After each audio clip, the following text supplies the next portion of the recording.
এই হৃদয় ভাই, হ্যাঁ ভাইয়া। আপনি তো জেলখানায় ছিলেন প্রায় দীর্ঘ 1 বছর। জি। এই 1 বছর নোবেলের সাথে দেখা হয়েছে, আপনার জেলখানার মধ্যে পরিচয় হয়েছে।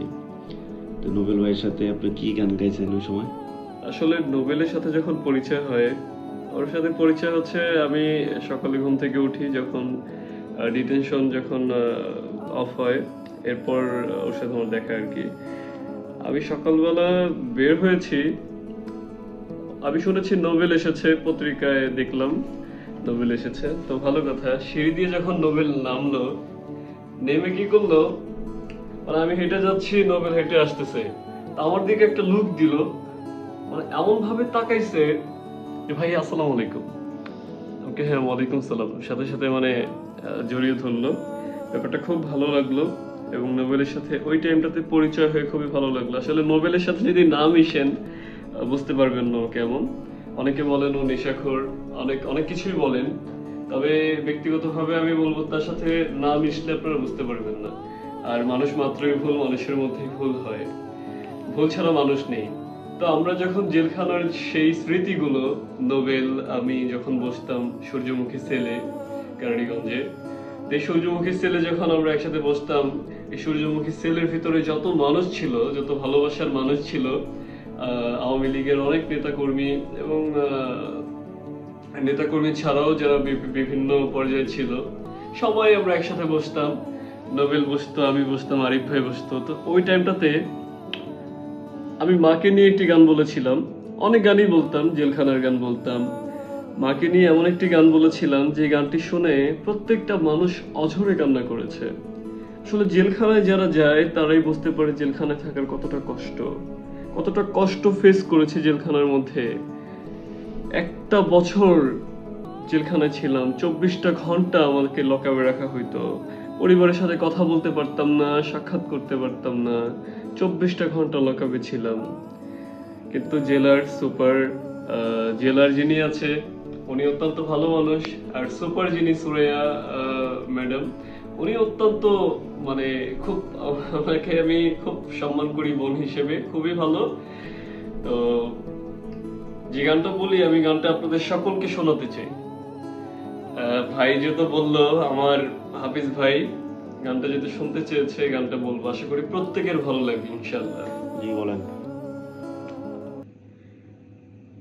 আমার মসজিদ মা, মদিনা মা, জগৎ বাড়ি একজনা। আমার মসজিদ মা, মদিনা মা, জগৎ বাড়ি একজনা। ত্রিভুবনে জনমের সুখ মায় আমার একটা, ওরে ত্রিভুবনে জনমের সুখ মায় আমার একটা। আমার মসজিদ মা, মদিনা মা, জগৎ বাড়ি একজনা। আমার মসজিদ মা, মদিনা মা, জগৎ বাড়ি একজনা। ত্রিভুবনে জনমের সুখ মায় আমার একটা, ওরে ত্রিভুবনে জনমের সুখ মায় আমার একটা। ও মা, ও মা, ও মা, ও মায়ামি, তোমার হাফিজ ডাকছি গো তোমায়, একটুখানি সারা দাও মা, ছটপট করি হায়, আমি ছটপট করি হায়। ও মায়ামি, তোমার খালি ডাকছি গো তোমায়, একটুখানি সারা দাও মা, ছটপট করি হায়, আমি ছটপট করি হায়।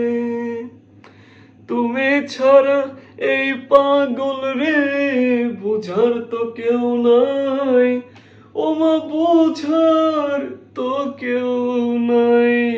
আমার মসজিদ মা, মদিনা মা, জগৎ মারি একজনা, ত্রিভুবনে জনমের সুখ মায় আমার একটা। ওরে ত্রিভুবনে জনমের সুখ মায় আমার একটা। সবাইকে শুক্রিয়া।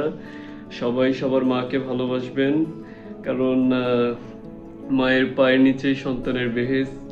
প্রতিটা মায়ের জন্য দোয়া রইল, প্রত্যেকটা মাকে যেন আল্লাহ তাআলা সর্বদা ভালো রাখে।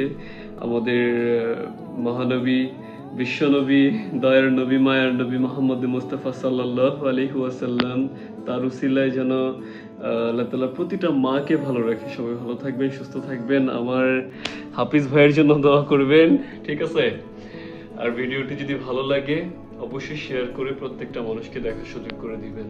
আসসালামু আলাইকুম। আল্লাহ আপনাকে অসংখ্য ধন্যবাদ এত সুন্দর একটা গান বলার জন্য। শুকরিয়া। আমার অনুরোধে গান